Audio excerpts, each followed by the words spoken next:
Hello. I'd like to talk to you about how to get the most out of reading the packaging that our food products come in.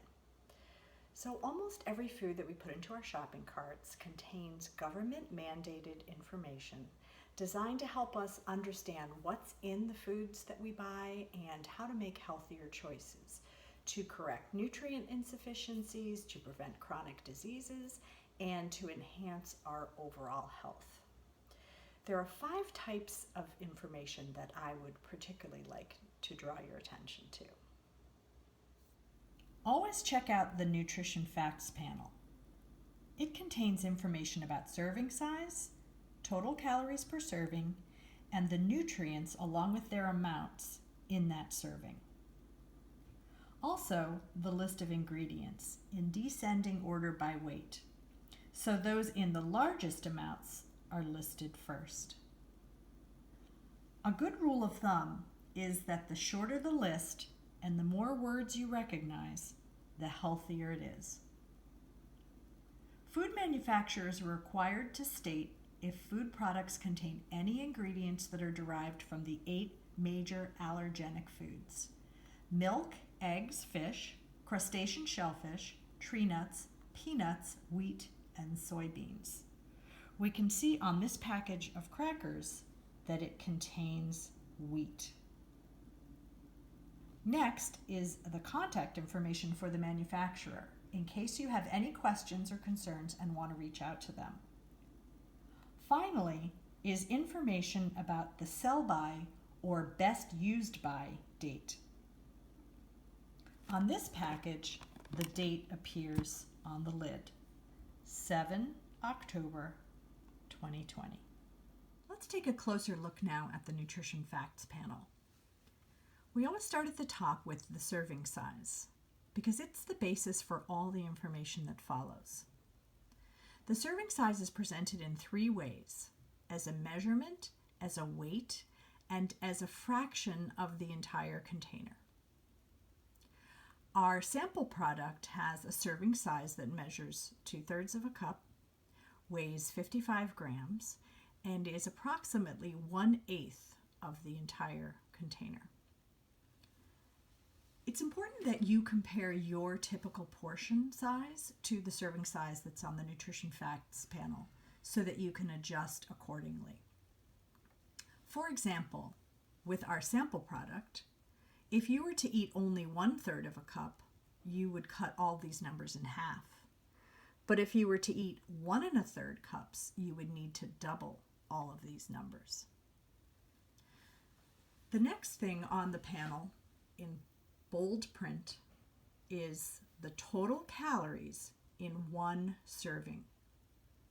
So our sample product has 230 calories in 2/3 of a cup, 55 grams, and 1/8 of the container. Next is a list of nutrients presented in 2 ways: by weight and percent daily value. Percent daily value is a reference number developed by the FDA and designed to help us determine if a food contains a lot or a little of a specific nutrient. The numbers are based on the DRI, or dietary reference intake, for that nutrient.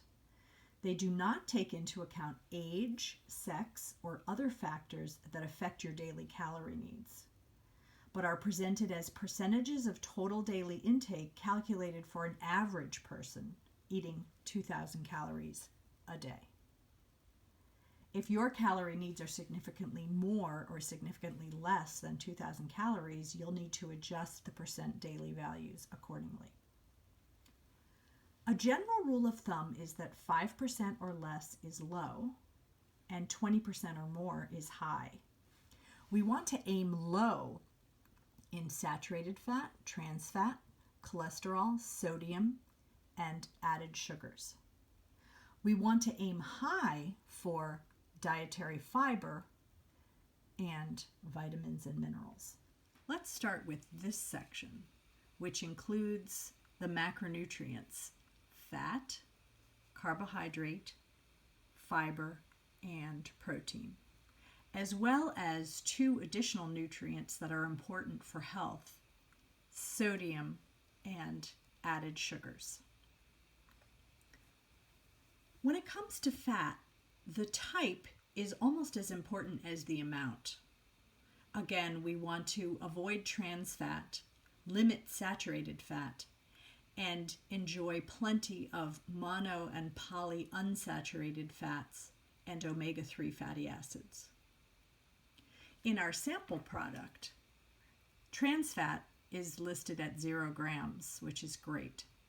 The saturated fat is at 5%, which, if you remember, is low. When it comes to carbohydrates, we want to look at quality as well as quantity. Ideally, we want to aim for a ratio of carbohydrate to fiber that is 10-1 or lower.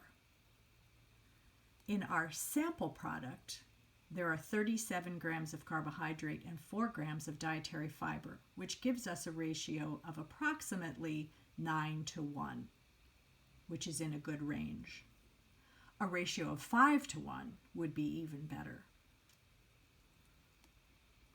Let's look at the fiber for our sample product. The percent daily value is 14. Anything between 10 and 19% is a good source. So we can say that this food is a good source of dietary fiber. Finally, the protein is listed at 3 grams.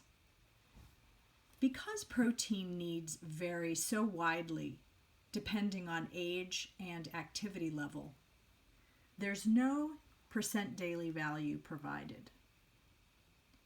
A good rule of thumb is to aim for at least 0.8 to 1 gram of protein per kilogram of current body weight. The sodium in our sample product is listed at 7% daily value, which is a little higher than we would want it to be at 5% or lower. The added sugars are listed at 20%, which is significantly higher than we would like to see it in one serving of a food product. Last but not least are the micronutrients, or vitamins and minerals. Healthy individuals want to aim high in all of these. 10% to 19% is good, and 20% or higher is excellent. So in our sample, vitamin D is listed at 10%, which makes this food product a good source of vitamin D. With calcium at 20% and iron at 45% daily value, we can say that this food product is an excellent source of calcium and iron. I hope that this tutorial has helped you become more comfortable with the Nutrition Facts panel and better able to assess the nutritional quality of your favorite food products. In addition to the types of information I pointed out to you, there are other factors to consider that may be as important or more important to you in choosing food products. For example, if you look closely, you can sometimes find information about how ingredients were sourced and processed, like made in the USA, organically grown, humanely raised, or genetically modified. In addition, you can sometimes find information about the packaging, such as recycled materials or can linings that are BPA free. So, study your food packaging. It's good for your health.